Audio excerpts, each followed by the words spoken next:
Un youtubeur avec plus d'un million d'abonnés m'a dit oui, plus rien. Voici ce que j'ai appris. Aujourd'hui, je vais partager avec vous les deux autres cas des réponses positives que j'ai eues avec ma campagne de prospection automatisée. Bonjour, je suis Abdou Khadr Diakhaté du site Croissance Digital Media, coopérateur spécialisé dans l'email marketing pour les coachs et formateurs en ligne. Alors, dans une précédente vidéo, je vous avais expliqué comment j'ai fait pour signer mon premier client. Et je vous avais teasé que je vais partager avec vous le cas des deux autres prospects avec qui j'avais une réponse positive. Alors, c'est parti, c'est le sujet de cette vidéo. Alors, qu'est-ce qui s'est réellement passé? Pour le premier prospect, il préparait un lancement pour une grosse formation. C'est sa formation best-seller. Et le lancement dure un mois. Et lorsque je le contactais, il était en plein lancement, mais il m'a dit pourquoi pas. Écoute, ça m'intéresse, pourquoi pas. On peut essayer ça avec mes abonnés et voir qu'est-ce que ça va donner. Et je vous mettrai la capture de sa réponse. Je lui dis, ok, je vais rédiger l'email portfolio et je vais t'envoyer ça. Et pour le deuxième prospect, c'est un gros YouTuber avec plus d'un million d'abonnés. Je l'ai contacté avec son Gmail perso, il m'a répondu.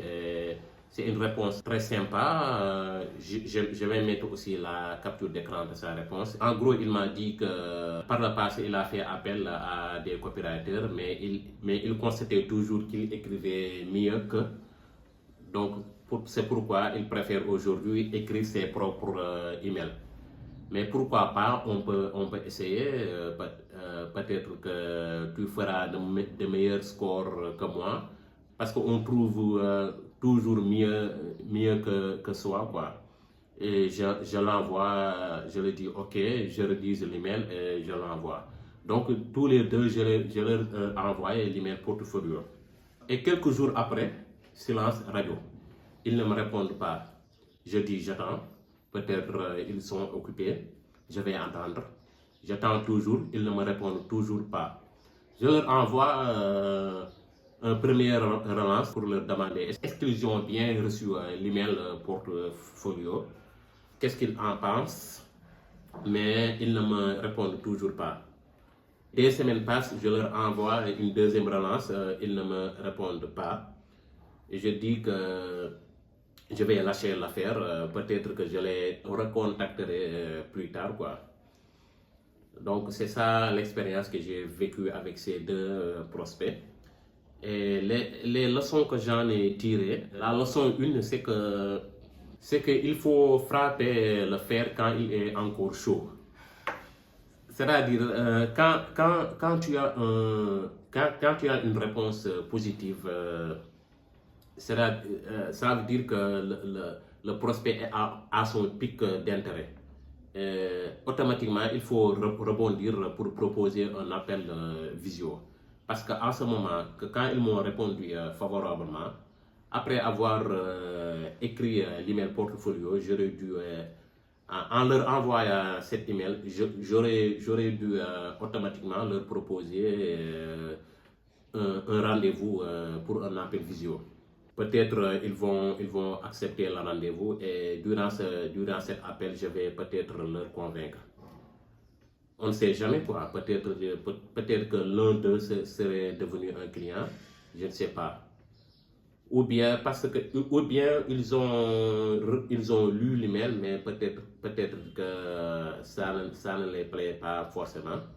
Même si dans leur réponse, je sentais que les emails les plaisaient. Je ne sais pas quoi, mais j'ai retenu la leçon. La prochaine fois, quand j'ai une réponse positive, je vais rebondir tout de suite pour proposer un appel visio. Et la deuxième leçon que j'en ai tirée, donc, il ne faut pas avoir peur de contacter les gros youtubeurs, les gros poissons. Parce que ce youtubeur, comme je l'avais dit, il est à 1,3 million abonnés, si je ne me trompe pas. Il a beaucoup d'abonnés. Et je l'ai contacté avec son Gmail perso. et il m'a directement répondu. Ce n'est pas un assistant ou bien un secrétaire qui m'a répondu, mais c'est lui qui m'a répondu en personne avec une réponse très sympathique. Donc, il n'a pas une équipe qui filtre derrière. Et je ne suis pas contre pour ces gens qui ont une grosse équipe qui filtre. Chacun sa stratégie. Mais il ne faut pas avoir peur, quoi. Quand tu contactes un prospect, tu n'as rien à perdre et tout à gagner. Soit il ne te répond pas, soit il te répond. Dans tous les cas, tu n'as rien perdu. Tu as essayé. Soit ça marche, soit ça ne marche pas, quoi.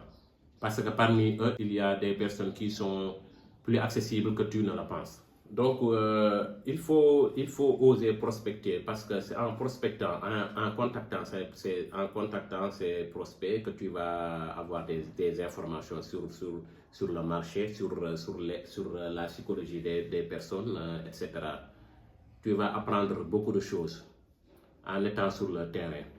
Et en conclusion, ce que j'ai tiré de ces expériences, c'est qu'il faut frapper le fer quand il est encore chaud. Il faut aussi oser contacter les gros profils. C'est en faisant ça qu'on va apprendre et on va optimiser sa prospection pour que à chaque fois tu vas t'améliorer, tu vas savoir les bons messages à envoyer, comment faire des relances, etc., etc. Et vous, est-ce que vous avez contacté des gros poissons? Est-ce que vous avez des réponses positives avec vos prospects? Est-ce que vous avez signé vos premiers clients?